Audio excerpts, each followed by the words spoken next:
So I've been playing entirely way too much Modern Warfare 2, and over the past couple weeks, I've been in the lab really trying to figure out the best guns in this game. And so today we're taking a look at the top 10 loadouts to use in Modern Warfare 2, some absolutely broken laser beam builds that I'm sure you guys are going to get a lot of use out of. This is also going to include how to tune the weapon attachments as well if applicable. If you're not able to tune your weapons just yet, you can continue to use the build with the attachments that I recommend and then tune it when it's of the proper level. So coming at the number 10 spot is going to be the FSS Hurricane. I recommend this at the number 10 spot. It's definitely not like the best gun in the game, hands down, but it's a really good starter weapon as it's very easy to rank up, and I recommend a lot of people, begin with this weapon. It's very consistent, but I'm going to show you a really good build for most cases and situations in Modern Warfare 2. As I was playing with this gun, I noticed a big problem, and that's the fact that, especially at range, it's really weak. So this build is primarily tuned to compensate for that lack of range, and while it doesn't have the most insane time to kill up close,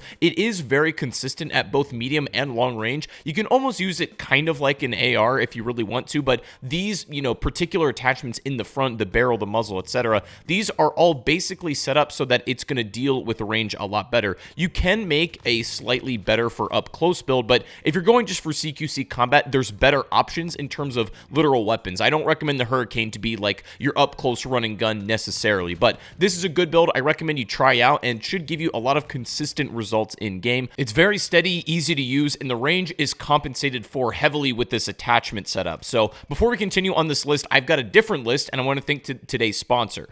Today's video is sponsored by Raid Shadow Legends, but listen, it's crazy because today we're talking about the top 3 reasons to play the game. Reason number 3 is because the more champions you collect and the rarer ones, the more of a Giga Chad you become. As you play this game, you're going to go on many ventures, acquiring many different characters, and every time you get somebody brand new, your jawline's going to chisel a bit more, you're going to get abs a little bit, and you're just going to become more like this. Reason number 2, because the characters themselves are insane. You have a wide variety of monsters or even elves. Like, some of these characters, man, are just... Oh my god. Can I be explicit in nature? All the animations are quite beautiful, and really they speak for themselves, but the number 1 reason to play the game, to play Raid Shadow Legends, is because it's free, and there's literally no reason why not to. Not to mention a brand new faction with some amazing new champions, including Ents, Druids, Fays, etc. All this stuff comes alongside the brand new Season of Forge Pass as well, and if you have Amazon Prime, then of course you've used your Prime sub on your boy, I'm sure. Yeah, no, but seriously, don't miss out on these free rewards you can get. Also, for the next 30 days, new players are going to get a ton of free bonuses, including a brand new champion that you can claim directly from your inbox and get started with a massive boost. So you guys know what to do. Go download Raid Shadow Legends using the link in the description or scan the QR code on screen and go claim these free rewards if you're a new player and get started on your journey today. And thank you to Raid Shadow Legends for sponsoring this video.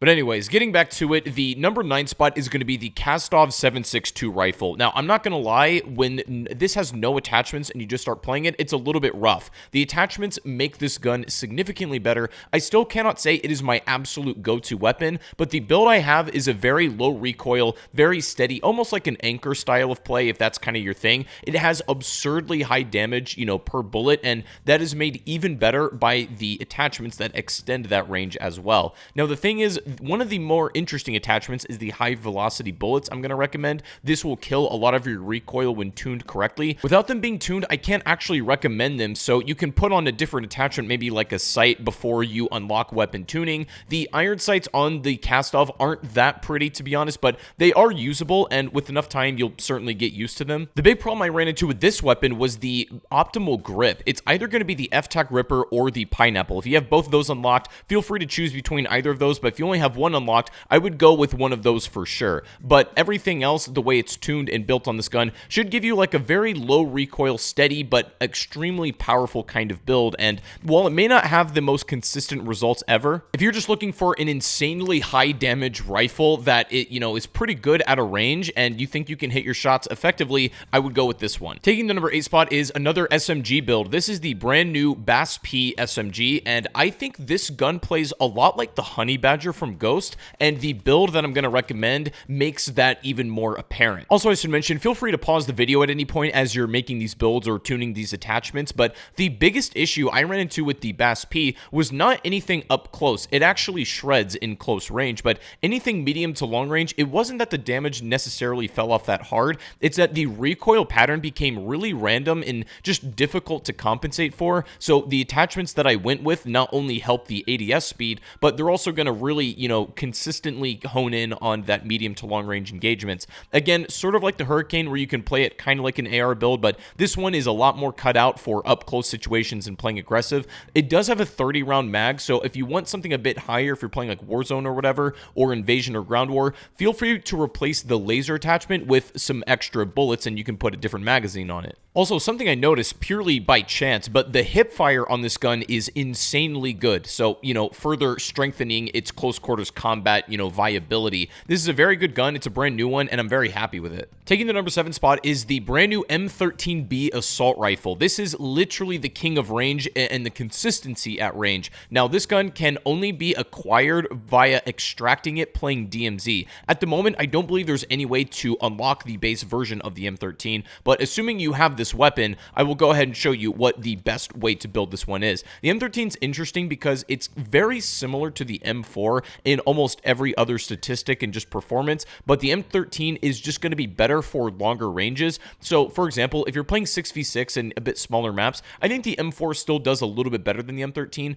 but on anything, relatively bigger map size, ground wars, invasions, even Warzone, the M13 might be the better play. Now, I am going to strongly recommend an optic or some kind of red dot for this gun because the iron sights I'm not a big fan of, and they're very obtrusive, and especially if you're playing this with the purpose of being, particularly strong at range, you kind of need an optic or a scope for that anyways, so there's no, problem running a red dot on this weapon, and I get a lot of success and a lot of consistency out of this too. Despite it being, cut out for long range, it's also pretty solid up close. Otherwise, this build doesn't have many fatal flaws to speak of, and I think you're going to like it a lot. Coming in at the number 6 spot is going to be another SMG, and I've played around with a lot of different builds for this, and I believe, between Warzone and standard multiplayer, the builds are going to be somewhat different, but this is going to be one that's primarily cut out for MP in most cases. Warzone's a bit of a different story, but for my particular taste and my playstyle, the Fennec build that I'm going to go with is going to look a bit something like this. If you're just starting to use this weapon, the biggest problem you're going to notice immediately, there are just simply not enough bullets to engage in multiple gunfights, and especially when you consider how quickly this thing dumps out ammo, it's kind of a non-starter. So I think without a doubt, no matter what, you need to have extra bullets on this. The magazine is a requirement,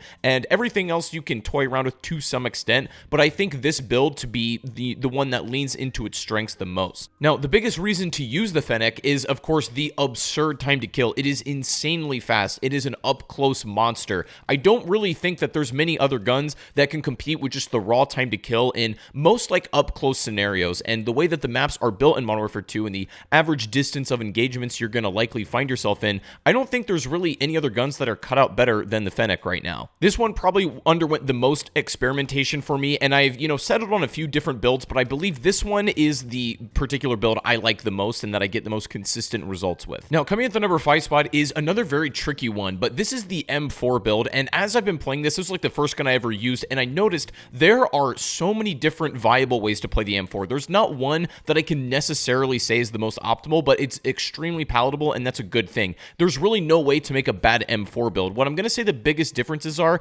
if you don't like the iron sights, please use a red dot, but if you don't mind the visual recoil or bounce that the M4 has, then you can take off the scope and also take off the muzzle attachment. And if you want a just complete laser beam that doesn't move, but maybe the ADS speed isn't really anything to write home about, I would go with the build that you're seeing on screen right now, and the biggest difference is going to be the muzzle attachment that basically kills all recoil, but it definitely hurts that aggressive ADS speed that you might otherwise get. Like I said, there's really no bad way to build the M4, but just keep in mind, the rule of thumb is if you're less aggressive, play with the muzzle attachment that I recommend and a red dot or some kind of optic. However, if you're, a bit more of an in-your-face aggressive player, lose the muzzle attachment and lose the optic, and then maybe put on a grip or a stock that's going to help your aim walking speed or ADS speed, something to that effect, so you can actually go in force situations and push up, just faster in general. One more thing I'll say about the M4, think about it in the way it's not like the best gun in the game. It's not really the best at anything, but it's not really bad at anything either. Again, king of consistency, absolutely hands down. Now, coming in at the number 4 spot is a great weapon and what might possibly be the best gun in the game according to a lot of people, the Kastov 74U or the AK-74U. This gun is absolutely sinister. I'm not gonna lie,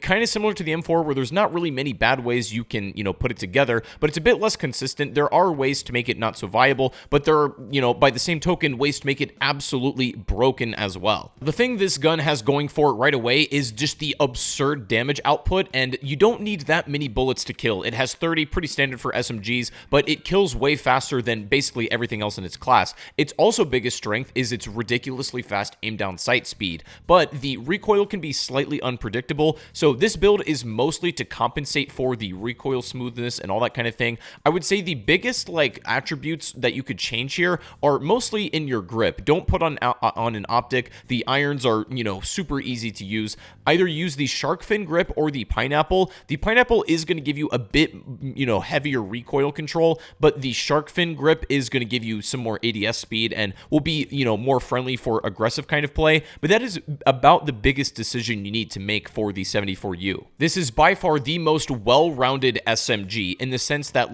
maybe again, it isn't just the best at one particular thing. It's not the most specialized, but it is basically the best SMG in the game at the moment, unless you're using, a very specific build, which we're going to get to in a second, with one particular gun that I do think is a little bit better and maybe slightly more competitive. But again, there's not really too many bad ways to build the 74U. Pretty much anything you put on it is going to be, at least viable, and there are ways to optimize this one, of course. But coming in at the number 3 spot is what I believe to be the best SMG in the game. The 74U is great, and I think that's my other go-to, but if I'm gonna pick one, it's gonna be the Vaznev 9K. And on its own, when you play this gun without attachments, it's pretty good. But the thing is, you can really unlock its full potential with this very specific build. I think this is the gun that I probably play with the most in terms of just the SMG class, and it certainly is the one that I gravitate towards the most. Again, very similar to the other weapons where you kind of need a magazine, very much like the Fennec. I would absolutely recommend the 45 round mags, hands down, no matter what you're playing. But this build is specifically catered towards one thing, and that is just really fast, in-your-face, aggressive play.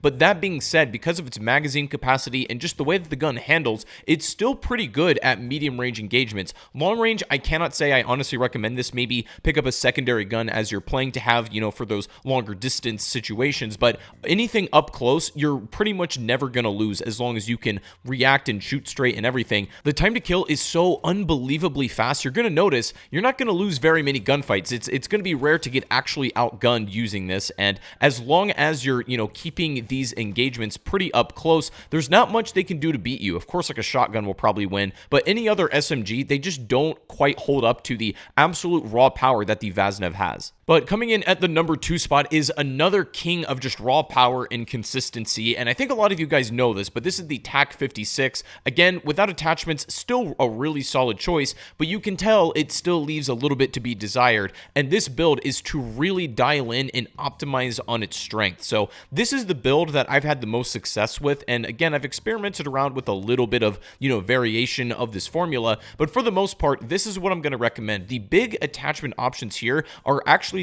again, those high velocity bullets that really help smooth out that recoil, the compensator, as well as the grip. The TAC 56, as it is right now, doesn't have the most insane, snappy ADS speed, but is the best cross between that and almost zero recoil. I'm not gonna lie, there is virtually no kick with this weapon at anything medium to even somewhat long range, and the iron sights are more than usable. In fact, sometimes I feel like they're even better than an actual red dot. So the TAC 56 might be the best gun in the game according to a lot of people, and it's at least in the number 2 spot for me. But coming in at the number 1 spot is, I think, the gun I'm absolutely in love with and I believe to be the best gun in the game, period. But the number 1 spot, the best gun in the game, has to go to the STB. This is basically the AUG from other games. That's essentially what the weapon is. But the thing is, the gun feels like a cheat code, man. I'm not gonna lie, this thing feels unfair a lot of the time. It feels like I'm hacking. Again, without attachments, pretty good, but the way to really optimize this build is the one I'm going to show you on screen. The biggest alternative choice you can make is you can remove the laser and put on a muzzle attachment instead if you don't don't really want the laser to be showing, and I've had success with both versions of this build. Literally, no matter what, it's not going to change it too much, but the way I decided to build this weapon was to really play into the strength of how I like to play as, you know, just a general player. It's very snappy, it's fast, it's aggressive, it has a great sprint to fire time. The way the rest of my attachments are tuned eliminate almost any like unpredictable recoil or bounce that the weapon's going to have. Now, here's the real secret to the STB though, and I think this is super important. If you're not running an optic, which I don't recommend, the way the irons are going to look greatly depends on the camo that you're using. So I recommend something fairly bright or something that's not going to get lost in the background of the map or, you know, amongst the rest of the screen. So I wouldn't recommend anything like gray or dark green or any sort of camo that's going to make that center piece, you know, easy to get lost within the background. Make something that's very heavily contrasted with it, and it's literally better than like using a red dot. And again, with almost zero bounce or visual recoil, it's insanely easy to use. This is easily my go-to gun for almost any scenario. There's not anything it's bad at, and it really feels like it fits like a glove to my personal playstyle. So give it a try and let me know what you think. But yeah, that's pretty much all I got for you guys today. Drop a like, subscribe if you're brand new for more, and I'll see you guys in the next one. Peace out.